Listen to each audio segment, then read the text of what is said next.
Në fakt do shohim disa aspekte shumë interesante nga pjesa që kemi sot, por është bërë e famshme për ca kohë, u bë e famshme ajo shpreha në anglisht my body, my choice, trupi im, zgjedhja ime, edhe në fakt do shohim nga kënga e këngëve, edhe na mëson fjala e Zotit, por fiks pasazhi që kemi sot tregon që nuk është i yti, nuk është my body, nuk është trupi im, por është tjetër gjë, dhe do ta shohim se çfarë këndvështrimi na jep fjala e Perëndis. Do shohim disa pasazhe, jemi tek kapitulli 4, vargjet 8 dhe do ecim deri tek vargu 15. Edhe shpresoj që kemi Biblat me vete për ta hapur. Edhe thot kështu: Eja me mua nga Libani, o nusja ime. Eja me mua nga Libani. Shikon nga maja e Amanas, nga maja e Senirit dhe Hermonit, nga strofkat e luanëve dhe nga malet e leopardëve. Ti më ke rëmbyer zemrën, o motra ime, nusja ime. Ti më ke rëmbyer zemrën me një shikim të vetëm të syve të tu, me një gushore të vetme të qafës sate. Sa e kënaqshme është dashuria jote, o motra ime, nusja ime. Sa më e mirë se vera është dashuria jote dhe aroma e vajrave të tu, të parfumuar, është më e këndshme se gjithë aromat. Nusja ime, buzët e tua pikojnë një huall mjalti, mjalt dhe qumësh kanë në gjuhën tënde, dhe aroma e rrobave të tua është si aroma e Libanit. Motra ime, nusja ime, është një kopësht i mbyllur, gur e vulosur.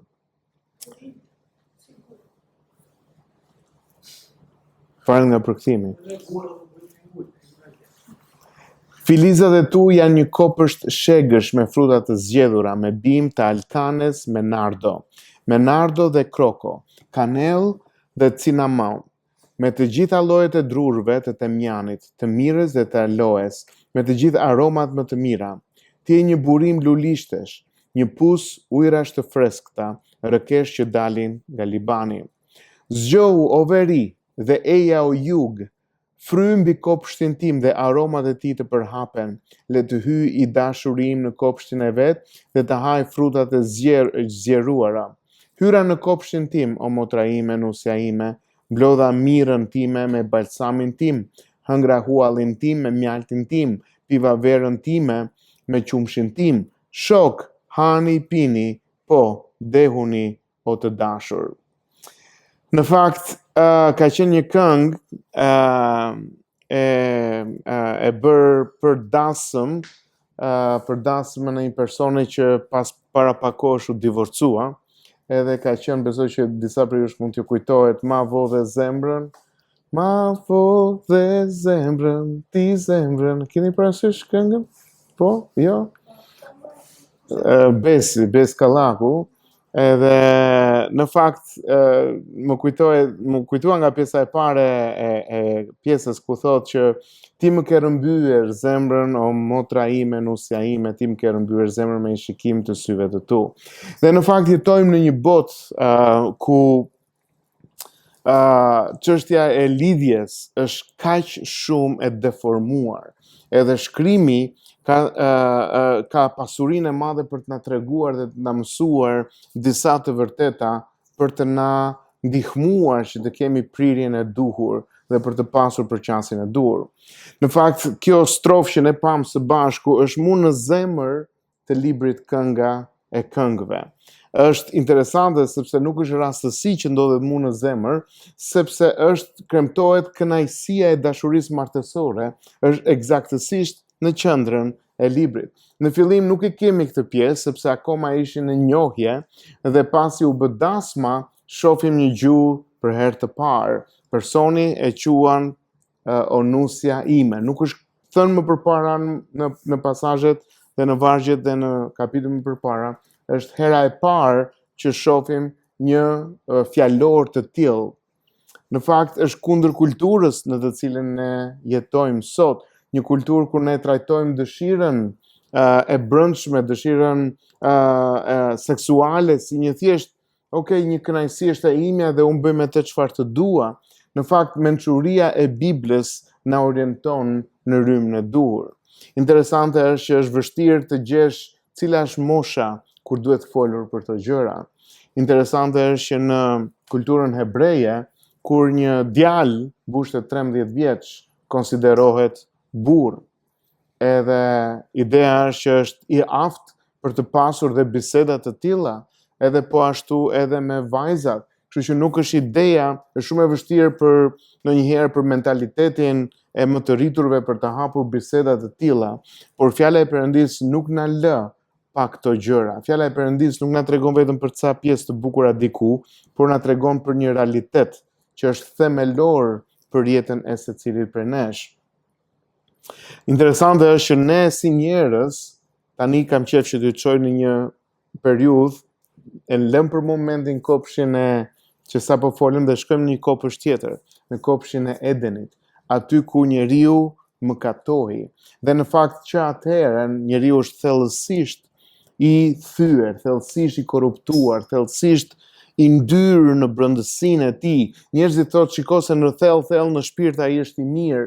Jo, në fakt, thellë në shpirt ai mund të ketë mbetje nga krijimi që bëri Zoti i përsosur. Mund të ketë mbetje të asaj përsosmërie, por thellë nuk është, nuk ka asnjë të mirë, thot Bibla, as edhe një. Mbani mend tek Romakët që na thot një gjë të tillë. Në fakt, edhe pse mëkati fillestar në Bibël nuk ishte mëkati seksual, ai në fakt rebelimi i parë kundër Perëndis në kopshin e Edenit, që ndodhi me anë të mosbindjes, ndikoi thellësisht në të gjitha aspektet, edhe te ky aspekt. Gjendja e burrit dhe gruas së parë, kur e thon Bibla në fakt tek Zanafilla 3:7, thotë që e pan veten të zhveshur dhe u turpëruar nga kjo gjë.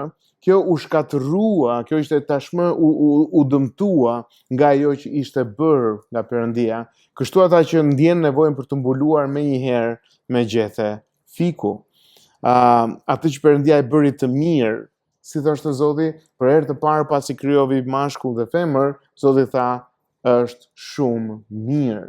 Pasi krijovi gjithë krijimin, Zoti tha tashmë është e kompletuar, është shumë mirë. Pas çdo dite tek libri i Zanafillit që Zoti krijoi, thoshte është mirë, është mirë, është mirë, dhe në momentin që bëri edhe burrin dhe gruan dhe u plotësua gjithë pjesa e krijimit, për herë të parë thotë është shumë mirë, është plotësisht e plot. Në fakt, mëkati e shndroi atë që Perëndia bëri mirë. Atë që Perëndia e bëri të mirë, ne e prishëm. Unë e prisha. Kjo vazhdo në përvojën tonë edhe në aspektin emocional, edhe të lidhjes me dikë tjetër. Ne mund ta ndjejmë turpin e mëkatit në shumë dimensione të ndryshme në jetën tonë, por mos harroni, aspekti intim i një lidhje intime është një nga fushat më të shpeshta për të cilën ndihemi të turpëruar.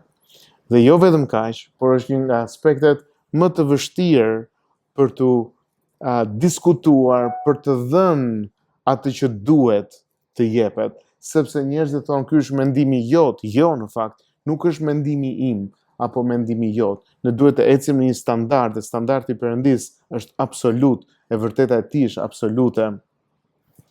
Në fakt, motivi që shohim në fakt është çfarë dëshiron fjala e Perëndis në këtë aspekt që ne po shohim, është që të na nxjisë për një pastërti dhe për një gëzim në atë që shohim. Megjithatë nuk mund të mos ekspozoj realitetin se të gjithë dështojmë në këtë fushë, në forma të ndryshme, do ta shikojmë së bashku. Në këtë mënyrë seksualiteti ynë i thyer na shtyn përsëri të shohim më qartë nevojën tonë të dëshpëruar për Krishtin. Nuk ka hapësirë, nuk ka mëkat, nuk ka gjendje tek ne që nuk ka nevojë për ungjillin. Nuk mund të them që në këtë fushë unë jam shumë mirë dhe nuk kam nevojë për ungjillin, për lajmin e mirë. Lajmi i mirë është që unë jam i dëmtuar në të gjitha llojet e fushave dhe sa shumë kam nevojë për ungjillin në secilën prej këtyre fushave, duke përfshirë edhe këtë.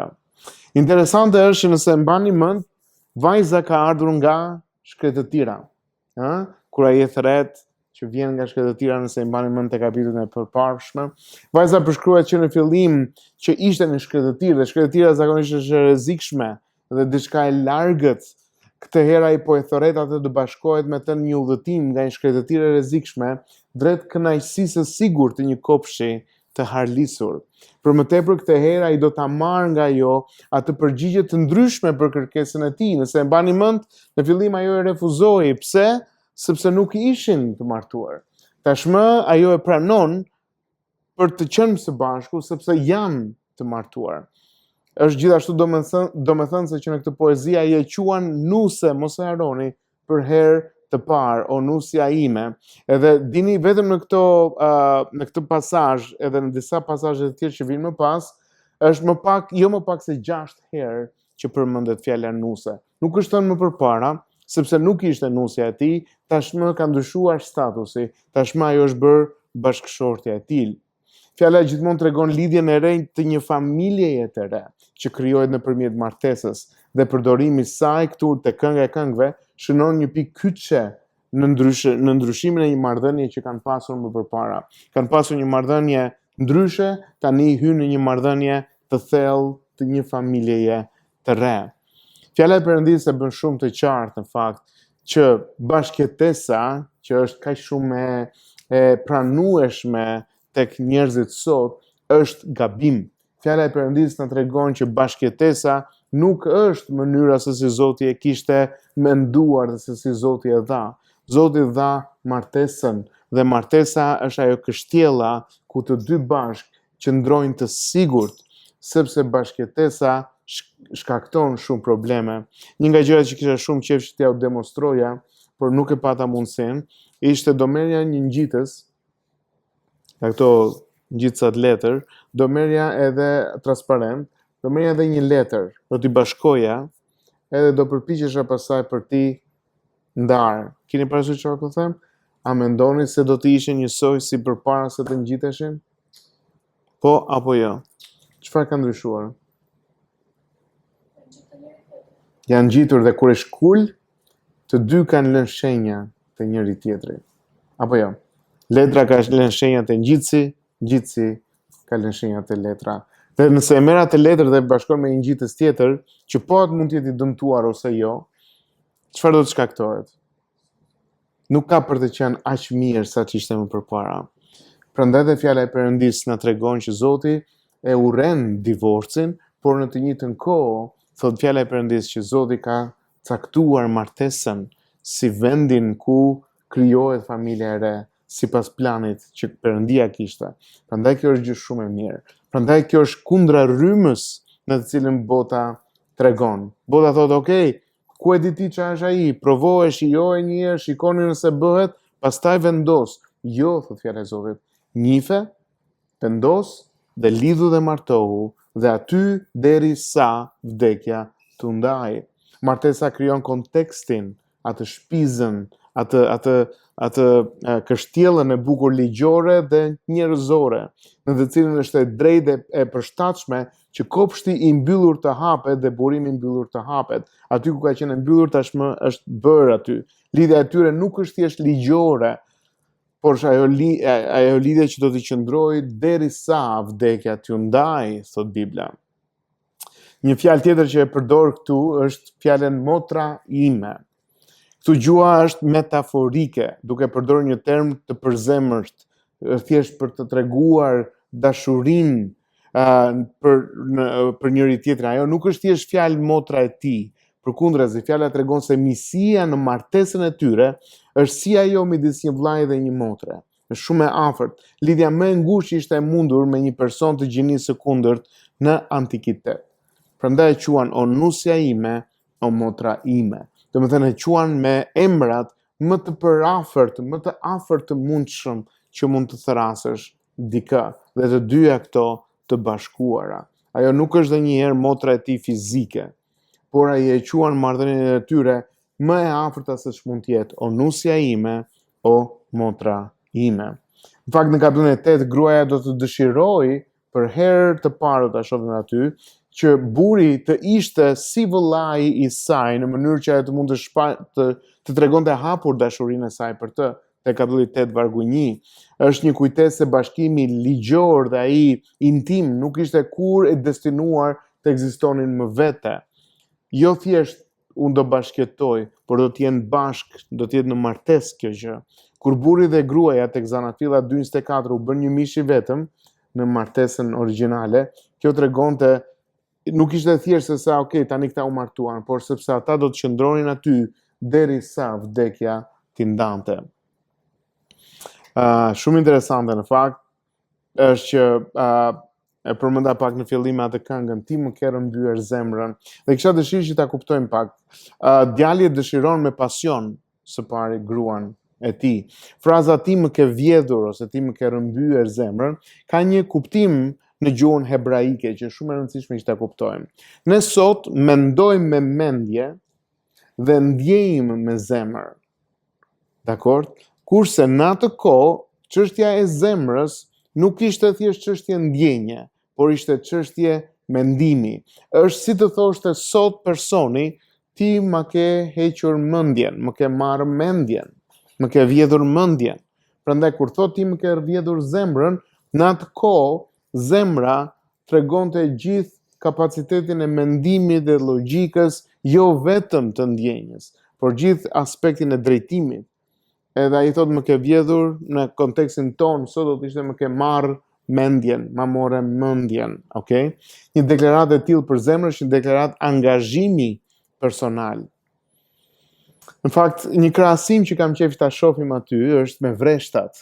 Në fakt, është krahasimi i trupave të tyre me vreshtat, dhe kjo e rrit dhe pasuron metaforën, pasi vera është produkti një vreshti që është mbrojtur prej kohësh nga shkatrimet e atyre dhelprave që na tregonte më përpara që kemi diskutuar, dhe tani është në fryt të plot, është e gatshme, është çdo gjë është e padëmtuar, edhe është gatshëm për tu vjel, për tu kënaqur në atë pjesë. Na tregon që është një parajs në thonjza shegësh. Aroma e Libanit është në fakt një simbol në dhjetën e vjetër për edhe vazhdon pasazhi që inkurajon lidhjen mes të dyve. Çfarë po na thot këtu fjala e Perëndis në fakt? Është që marrëdhënia që Zoti ka krijuar, Perëndia e ka krijuar marrëdhënien intime. Dhe kjo është marrëdhënie që është bërë për të qenë vetëm me personin që ti do të martohesh dhe ky brenda martesës, dhe jo me çdo tjetër. Është kaq e veçantë, kaq e shenjtë, sa që është për të konsumuar vetëm aty. Nuk ka standard të dyfisht. Si burrat ashtu dhe gratë duhet të frenojnë dëshirën e tyre deri në martesë, dhe kur janë aty për të qëndruar aty. Dhe kjo është shumë e fortë në fjalën e Zotit. Fjala e Perëndis na tregon që ka pasoja shumë të dëmshme për ne nëse dalim jashtë kornizës që na ka vendosur fjala e Perëndis. Dhe Zoti ka vendosur këto për të na ndihmuar ne, për të na mbrojtur ne, jo sepse Zoti është një person që nuk merr vesh nga kënaqësitë, përkundrazi. Zoti ka krijuar kënaqësinë, Zoti ka krijuar çdo lloj aspekti, dhe Perëndia është ai që ka më të mirën. Prandaj ti besosh fjalës së Zotit, të qëndrosh në fjalën e Zotit, edhe kur rryma e madhe përreth teje të dëshiron që të largohesh, qëndro aty me besnikëri. Një frenim i tillë është mjeti sakt me të cilin mund të përmbushet çdo gjë që Perëndia ka për ty. Intimiteti unik dhe pushimi lavdishëm që një marrëdhënie e tillë na bën të plot në atë që Perëndia na ka dhënë. Imazhi te kënga kapitulli 4 vargu 13 thot, ashtu si kopshti origjinal, trupi gruas është fjalë, në fakt na personifikoi si një parajs. Çdo erës që përmendet diku tjetër në këngën është e pranishme në këtë kopësht. Produktet e tij vijnë nga më shumë vende të ndryshme dhe përfshin këna ose erëra të zakonshme së bashku me erërat e vendit. Edhe është një oazë i bukur dhe i këndshëm aty. Në fakt, vini re ka një tek vargu 16. Çfarë thot aty? Gruaja i përgjigjet me gëzim fjalëve të burrit duke e ftuar atë në kopshtin e kujt? Kush do ma thot? Tek vargu 16. I kujt është ai kopshti? I tij apo jo? Kështu thot? Dhe të shijoj frutat e tij. Dakor? Kopshti është i tij, tani kopshti është i kësaj. Në fakt është Efesianët 5:28-29. Ai kopësht nuk është i saj, por i tij. Dhe Bibla na tregon që nuk është më e saj, nuk është më trupi i saj, nuk i përket asaj, por është i tij. Dhe kështu është edhe me të, trupi i tij bëhet i saj. Në kuptimin që, nuk është thjesht egoizmi im, unë dua që të jenë gjëra siç dua unë. Jo, patjetër. Kur hyn në një martesë, është bashkimi. Ha? Kemi edhe tek Efesianët, apo tek vargu 28. Te 5:28. Është te Korintës, por ke te Efesianët.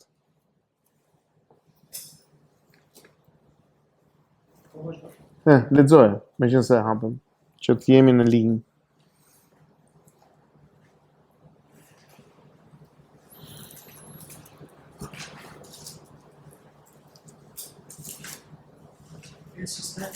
Instatet.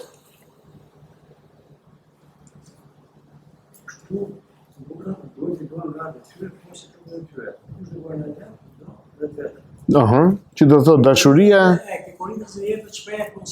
Po, jo, e vërtet është. Por edhe këtu ideja është që nuk është i yti, është i përket. Bravo. Tani, unë vi në kopshtin tim, pjesa tjetër. Burri është po aq i etur për të pranuar ftesën e saj. Tani ajo nuk është më thjesht një kopësht, ajo është kopshti im, është personale. Kthehet nga një kopësht diku te kopshti im. Në fakt nuk ka më pak se 8 folje pronore në vetën e parë në vargun 1. Në vetëm 16 fjalë hebraike që janë aty. Këta që dinë hebraisht mund të më korrigjojnë. Kjo tregon ekskluzivitetin e marrëdhënies së tyre në martesë. Tani, ne e tham këtë pjesën e nëse mbani mend tek 2:9, tek kënga e këngëve 2:9, na fliste për një mur familjar që i ndante ata, nëse ju kujtohet. Tani, është ndërtuar në krijimin e një sije të re familjare, një mur i ri, një ambient i ri, ku ajo ka lënë dhe ai ka lënë nënën dhe baban e vet dhe janë bashkuar së bashku në një mish i vetëm dhe krijohet një shtëpi e re. Shtëpia e re nuk krijohet kur vinë fëmijët. Shtëpia e re krijohet kur lidhen bashk në martesë, një burr dhe një grua. Fëmijët mund të vinë, mund mos vinë, do vinë dhe do ikin, por ajo shtëpi, ajo kështjell e vogël, ai mur familjar i ri u krijua nga këta të dy. Në fakt, në këtë moment qendror dhe kulminant të poemës, një folës i pa identifikuar shton fjalë miratimi në fund aty. Te 5:1 thot kështu: "Shok, hani pini, po dehuni o të dashur." Në fakt, mund të ketë shumë mendime të ndryshme, por duket shumë qartazi që ky shoku i pa identifikuar, ky folësi i pa identifikuar, është Perëndia që jep miratimin e tij për bashkimin e çiftit. Kjo pjesë pasqyron vlerësimin e autorit për përmbushjen e martesës së tyre, duke shpallur atë shumë e mirë, ashtu siç tha tek Zanafilla. Vini re, tani ka ndodhur ky bashkim, të dy janë të kënaqur dhe na del një zë tjetër në sfond. Shok, hani, pini, dehuni o të dashur. Në aspektin shumë mirë, kënaqu. Këtu është ajo që ty do të duhet. Shumë interesante. Është një pjesë që kisha shumë qejf që ta shihnim së bashku, është unë kam përpjekur ta quaj lavdia e pastërtisë. Çfarë do të thotë kjo gjë? Çfarë na mëson fjala e Zotit? Se deri tani pam pasazhin pak a shumë, por të kalojmë pak në jetën tonë dhe në kontekstin ku ne jetojmë. Çfarë na mëson fjala e Zotit në mes të një bote ku marrëdhënia intime është cheap, i thon këta në anglisht, ose shumë e lirë. Ty të pëlqen dikush, ajo të pëlqen ty, shumë mirë mund të konsumosh një marrëdhënie me të. S'të pëlqeu, mirupafshim, secili rrugën e vet, shikon diçka tjetër. Edhe kështu bota fillon konsumohet që në moshë të vogël, me gjëra të vogla, derisa arrin komplet e konsumuar në një marrëdhënie që nuk ka për të qëndruar ndonjëherë. Mos harroni që pjesa intime, marrëdhënia seksuale është dhënë për të konsumuar në martesë dhe vetëm në martesë. Kështu e krijoi Perëndia atë në radhë të parë në kopshin e Edenit, me Adamin dhe Evën, dhe ashtu do të mbetet përgjithmonë. Tani, mos harroni, Zoti nuk është i keq. Zoti është ai që e ka krijuar. Shumë interesante është që i ligu e shet atë që Perëndia ka krijuar si të tijën madje e shet atë që Perëndia ka krijuar, sikur Zoti që e ka bërë, nuk do që ti ta kesh. I ligu nuk ka krijuar diçka, vetë keq përdor atë që Perëndia ka krijuar. Marrëdhënien intime e ka krijuar Perëndia. I ligu thjesht e merr dhe e keq përdor atë sa të dëmtoj ty fuqishëm në jetën tënde. Prandaj tregohu i zgjuar dhe i mençur për të qenë i kujdesshëm në këtë pjesë, sepse herët apo vonë do të përballesh me këtë gjë dhe është normale në botën në të cilën jetojmë, në moshën ku ju jeni, që të filloni të keni një përballje të tillë. Fjala e Zotit na mëson qartë se si një marrëdhënie para martese nuk është ashtu siç kishte thënë Perëndia. Një marrëdhënie kurorshkelce nuk është ashtu. Divorci gjithashtu nuk është ashtu siç Perëndia kishte thënë që është shumë mirë. Prandaj nëse do që të jetosh në një bekim në këtë aspekt, tregohu i mençur në jetën tënde. Mos bjerë pre e një emocioni të çastit. Por mbaj mend, më ke marrë, më ke rëmbyer, çfarë thoshte? Zemrën. Çfarë kuptimi kishte zemra? Të mendjes, të logjikës, prandaj bëj kujdes që kur të rëmbehet zemra, kur të rëmbehet mendja, të rëmbehet brenda kontureve të Perëndisë dhe jo jashtë kontureve të Perëndisë. Nuk është gabim të biesh në dashuri. Nuk është gabim të ndjesh gjithë emocionet. Këto gjëra na e ka bërë Perëndia. Por mos haro, fusha në të cilën ti vepron duhet të jetë brenda kontureve, që është martesa. Syno për martesë dhe pastaj aty do të gjesh gjithë plotësinë asaj që ka kërkuar Zoti. Në fakt, nëse mbani mend tek Zanafilla, Zoti tha me siguri mund të hani nga çdo pemë e kopshtit. Dhe kjo tani të shoqëron brenda martesës. Në këtë pjesën e kopshtit tënd mund të kënaqesh. Zoti nuk është kundër marrëdhënies intime, ai e shpiku marrëdhënien intime, ai e krijoi gjithë kënaqësinë që është aty, por brenda kontekstit të martesës. Ai e projektoi qëllimisht të gjithë trupin ton, në të gjithë dëshirat dhe nevojat, në të gjithë formën e vet, gjithë nervat dhe enët e gjakut, në çdo cep të tij. Ai e bëri këtë gjë për nderin dhe për lavdinë e tij, por që dhe ti të kënaqesh brenda asaj pjese në cilën ai ka krijuar.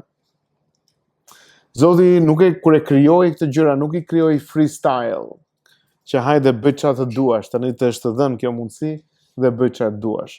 Por si një agent të fuqishëm, lidhës brenda një marrëdhënie martesore, është unike që ti të kesh marrëdhënie në martesë të lidhur vetëm me këtë person dhe me askënd tjetër. Janë ca gjëra që ndahen vetëm me atë person dhe me askënd tjetër. Dhe kjo është bekimi, aty ndodhet bekimi i Perëndisë. Sa e trishtueshme është të marrësh diçka kaq të çmuar dhe të bukur dhe ta reduktosh në thjesht në atë gjë që ty të pëlqen për momentin. Do ta shkatrosh. Sa tragjike, e di se mund ta merrja një metaforë, imagjino pak të kesh një kopësht të bukur që ti e ke punuar kaq bukur dhe aty fut një makinë të madhe plot balt. Ti ke endur ato lulet, i ke vendosur kaq bukur dhe aty befas futet një makinë e madhe për ta shkatruar. Ai kopësht nuk është bërë për një makinë të madhe. Ai kopësht është bërë për të shijuar me delikatesë dhe butësi dhe bukuri aty brenda. Kështu është, nuk mund ta shndrosh kopshtin e bukur që Perëndia të ka dhënë në një parking, që kushdo mund të parkojë makinën. Prandaj është shumë e nevojshme që ti jesh i kujdesshëm që kopshti të mbetet kopësht. Bibla na thotë që intimiteti ynë të ulëzojë jo vetëm që kemi nevojë për një marrëdhënie dhe dashuri, por duhet të jetë edhe lidhur ligjërisht. Nëse dua këtë person dhe ai person më do mua dhe vendosim një besë lidhje me njëri tjetrin, kemi një marrëdhënie të shkëlqyer, thonë njerëzit, po pse më duhet ajo cop letër? Çfarë vlere ka ajo letra ligjore? Në fakt, ndryshon shumë. Do ta them pse. Ekziston një ndryshim thelbësor midis një marrëdhënie në të cilën ti thua, të dua tani dhe nëse ndryshon diçka, do të njoftoj. Shifemi. Ose mirupafshim, unë nuk ndjej më për ty. Dhe një marrëdhënie tjetër, imagjino pak një çift që ka këtë marrëdhënie. Okej, ne lidhemi bashkë, po Sa kohë të jemi mirë me njëri tjetrin, jemi mirë. Kur s'ndjemi mirë, miropafshim ti rrugën tënde, unë rrugën time. Imagjinoni pak dhe një çift tjetër ku thot kështu: në sëmundje apo në shëndet, në varfëri apo në pasuri, në të mirë dhe në të keq, derisa vdekja të na ndajë, unë jam me ty. Ku do të ndjeshe më sigurt? Në cilën marrëdhënie? Patjetër që në të dytën mendoj. Zoti e projektoi marrëdhënien personale dhe pjesën ligjore të kësaj për të qenë kështjella në të cilën ti qëndron e garantuar dhe siguruar, jo thjesht në atë emocionin e çastit. Prandaj është vendim shumë i rëndësishëm martesa. Ka një faj pa pastërtie tek secili prej nesh. Në këtë pikë disa persona mund të ndjejnë faj, turp, disa mund të ndjejnë mirë. Në fakt, disa persona mund të ndjejnë që kopshti i tyre është bërë parkim dhe disa mund të ndjejnë që është jam mbrojtur mirë si kopësht. Por në fakt, për disa betejë mund të jetë përdorimi i varësisë. Ka shumë njerëz që kanë shumë varësi të ndryshme që mund të jetë tërheqje ndaj gjërave. Nuk është as pak e habitshme, në fakt, duke pasur parasysh kombinimin e natyrës sonë të rënë në mëkat dhe shoqërinë e mbushur në gjithë këtë aspekt ku ne jetojmë, që të tundohesh fuqishëm për të rënë. Ju nuk zgjodhët dëshirat me të cilat ti lufton. Ty të ndodhin ato dëshirat teksa ti ecën dhe jeton. Ndoshta mendoni se je i vetmi që lufton në këtë mënyrë, sepse nuk keni ndarë kur luftën tënde të brendshme me dikë tjetër. Nëse po, është mirë të vini në dritën e së vërtetës së Perëndis. Ju nuk jeni vetëm, por jeni të rrethuar nga shumë bashkëluftëtar të tjerë në këtë drejtim dhe në këtë fushë. Megjithatë, disa njerëz mund të ndjehen mjaft krenar për pastërtinë e tyre. Mos haro Mateu 5:27, çfarë thot Jezusi? Ma kujtos janë. Mateu 5:27-28, çfarë thot Jezusi? Te predikimi në mal.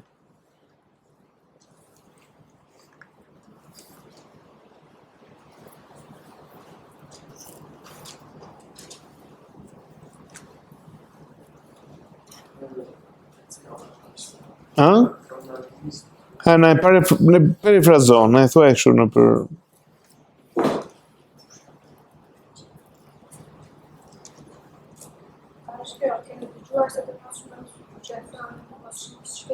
Po.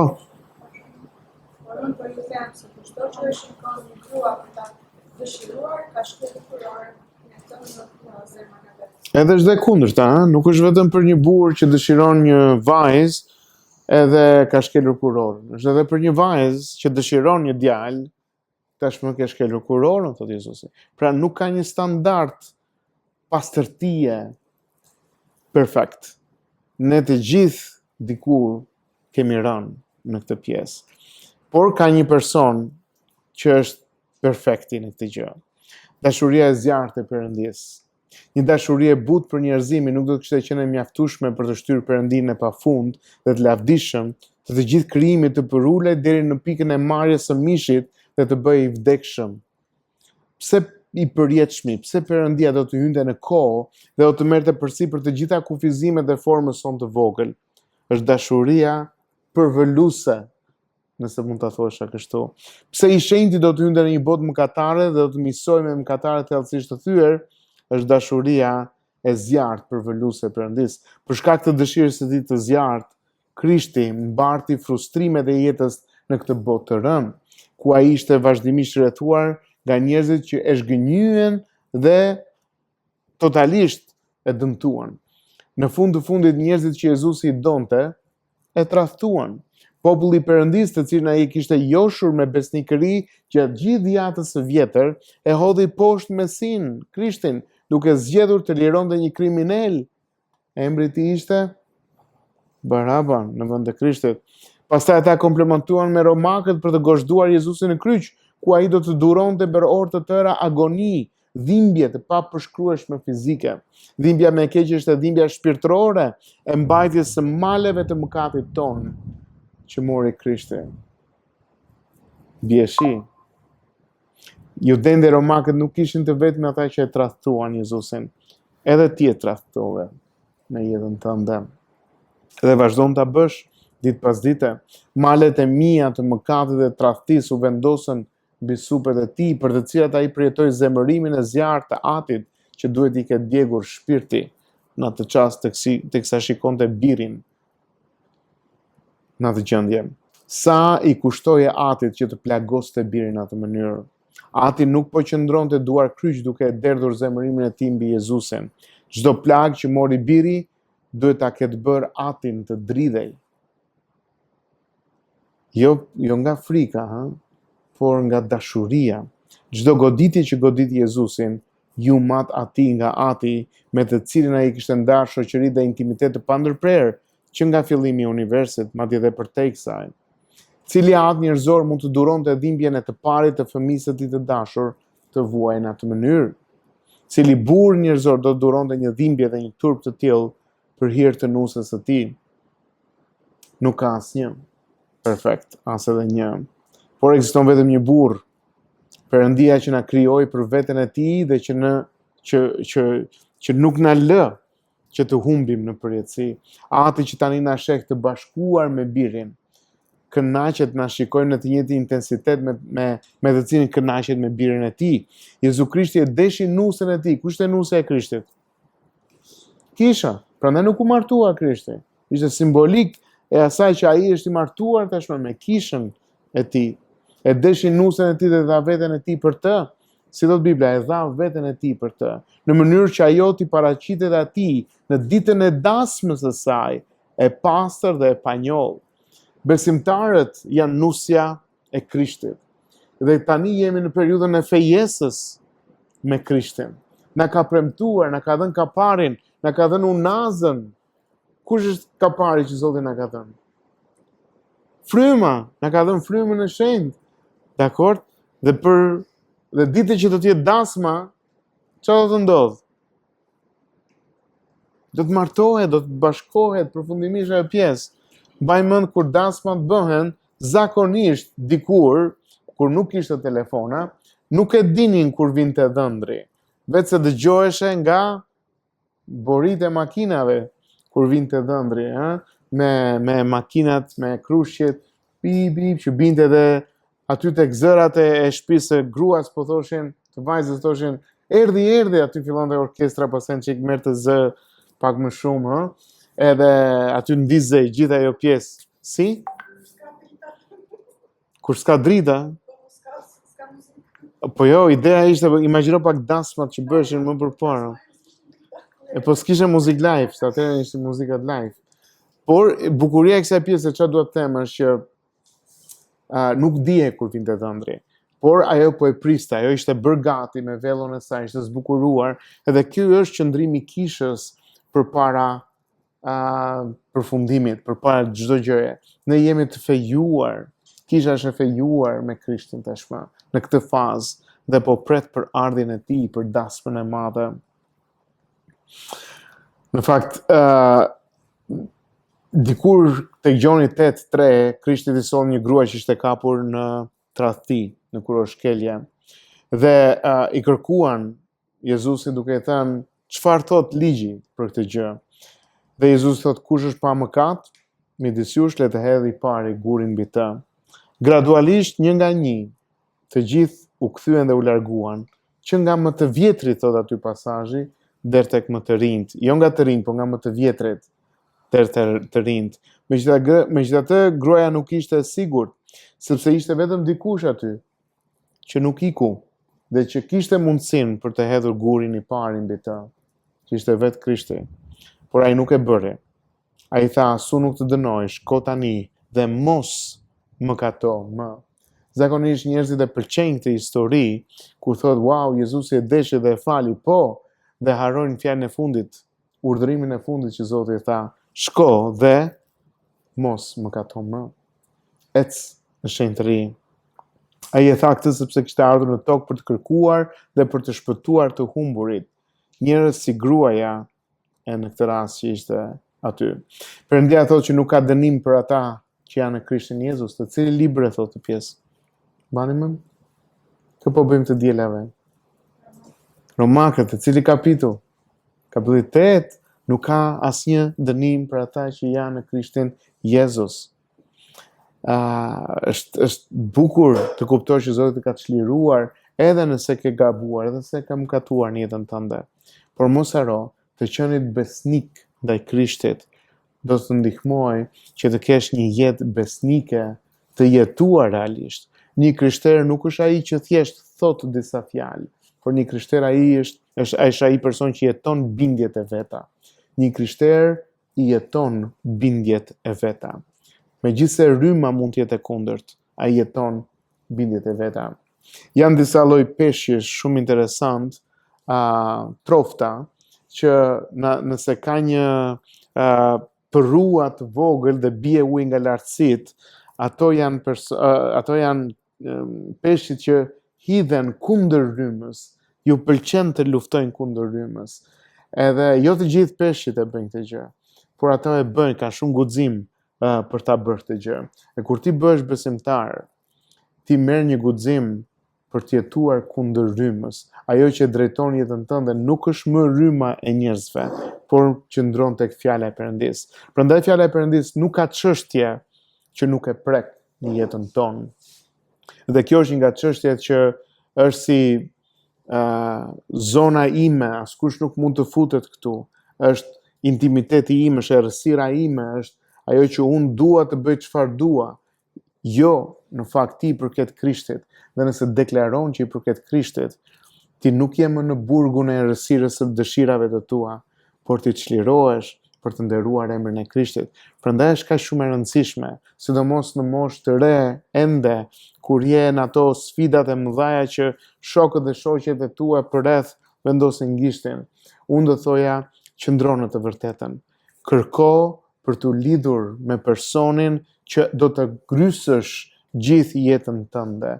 Mos u përpiq të kalosh me një person kohë përkohësisht, po kërko, bëj që kërkimi yt, bëj që lutjet e tua të kërkojnë Perëndis për person në të cilin ti do të jesh me të gjatë gjithë ditëve të jetës sate, në të mirë dhe në të keq, në sëmundje dhe në shëndet, në varfëri dhe në pasuri, derisa dëshira të ndaj, jo, derisa vdekja të ndaj.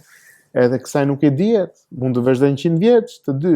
Imagjino pak 100 vjet kesh një njëjtin person, të njëjtën fytyrë ngrihesh çdo mëngjes, drek, darkë, është bekim. Është bekim. Edhe kemi nevojë të kuptojmë që kjo është një dhuratë e çmuar që Perëndia na ka dhënë.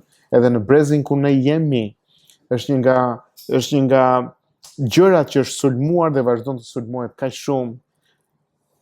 Kur që në moshë të re, kërkohet, wow, ti nuk ke të dashur, nuk ke një person që ta kesh të dashur? Jo, pse? Po për çfarë të duhet ai i dashur? Thjesht për të kaluar pak kohë, ka për të qenë si punë ngjitsi që do të shkaktojë shumë problem në jetën tënde, letra dhe ngjitsi. Mbani mend këtë pjesë. Kur ti do të lidhesh me atë person që do të lidhesh, ti do të lidhesh me mendimin për të qenë derisa vdekja të ndaj. Prandaj nuk është thjesht më more zemrën, emocionet, por më more dhe mendjen dhe logjikën dhe çdo gjë duhet jetë e përfshirë në atë pjesë. Prandaj martesa është bekimi i Zotit. Është bekimi ku Perëndia ka dhënë njeriu mundësinë për të shëmuar, për të shumëfishuar, për të kënaqur me fëmijët dhe me pjesët dhe me fëmijët dhe fëmijëve të tjerë që do të vinë, dhe jo vetëm kaq, por për të kënaqur me personin që ti ke dhe për të prehur njëri tjetrin. Jo çdo ditë është ditë e lumtur. E mbani mend një nga pjesët që kemi thënë po tek kënga e këngëve, kur kemi thënë që imagjino dy mëkatarë që ndrojnë bashkë derisa vdekja t'i ndajë. Duhet një mrekulli për t'i mbajtur. Dhe kështu është në fakt. Është vetëm Krishti që bën një lidhje kaq të fortë, sepse ne jemi egoist, ne jemi mëkatar, dhe martesa e tregon shumë këtë pjesë. Është një udhëtim i gjatë. Nuk është çdo ditë muaj mjalti, por është çdo ditë një bekim nga Perëndia për të mprehur njëri tjetrin. Ka kaq shumë gjëra të mira në fjalën e Zotit, dhe të nxojë do të kemi dëshirë, do të kemi vendim për t'i qëndruar dhe për t'i mbajtur deri në fund.